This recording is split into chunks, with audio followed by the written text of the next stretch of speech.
মন্ত্রী, আজীবন যারা আলুর বিরোধিতা করলো আজ তারাই তাকে কাঁধে নিয়েছে। মহারাজ, শেষ যাত্রায় সব শত্রুতা এভাবেই ধুলোয় মিশে যায়। এত মোহর ছড়ানো হচ্ছে কেন? ও কি কিছুই সাথে নিচ্ছে না? না মহারাজ, অগাধ ঐশ্বর্য সব এই ধুলোতেই পড়ে রইল। মন্ত্রী দেখুন, ওর দুই হাত কেমন শূন্য হয়ে ঝুলে আছে।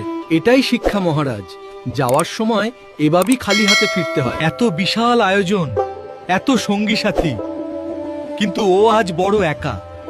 এটাই পরম সত্য মহারাজ। আলু আজ মরে গিয়ে জীবনের শ্রেষ্ঠ শিক্ষা দিয়ে গেল। হ্যাঁ মহারাজ, খালি হাতেই এসছিলাম, খালি হাতেই ফিরতে হবে।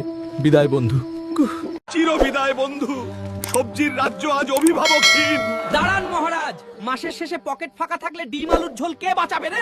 আহাহা, একটু শান্তিতে মরতেও দিবি না? 100 টাকায় 5-6 কেজি পাবি কোথায় শুনি?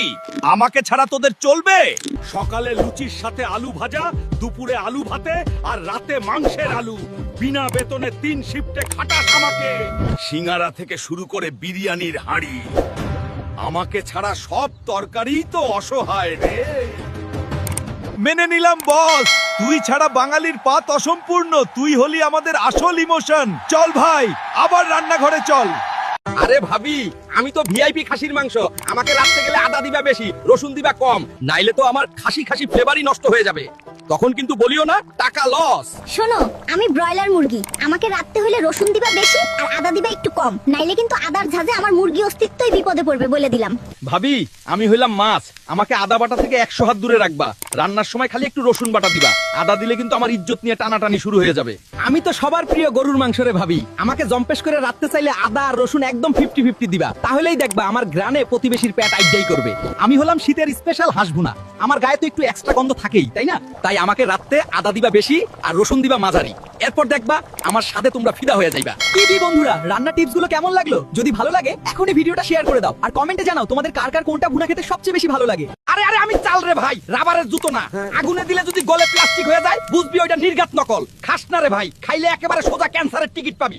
আমি খাঁটি দুধ রে ভাই, কাপড় কাচার শ্যাম্পু না।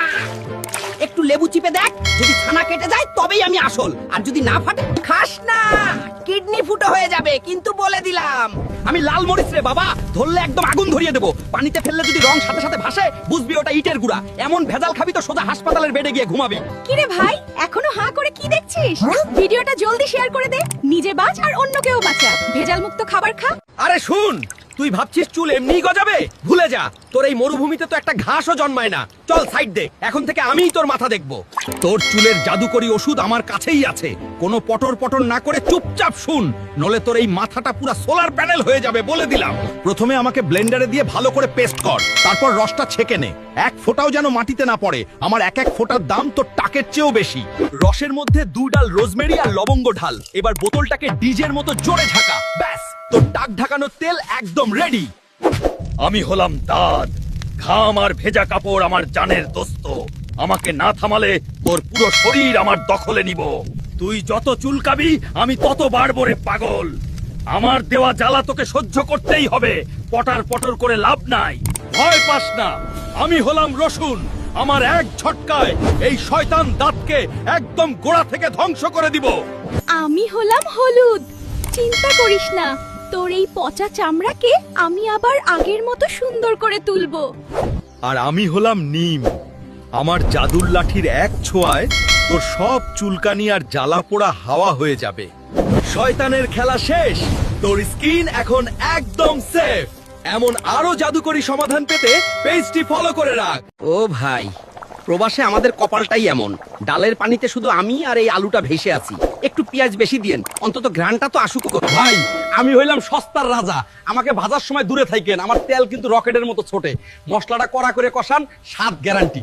শোনেন ভাইরা, সিক্রেট টিপস দেই।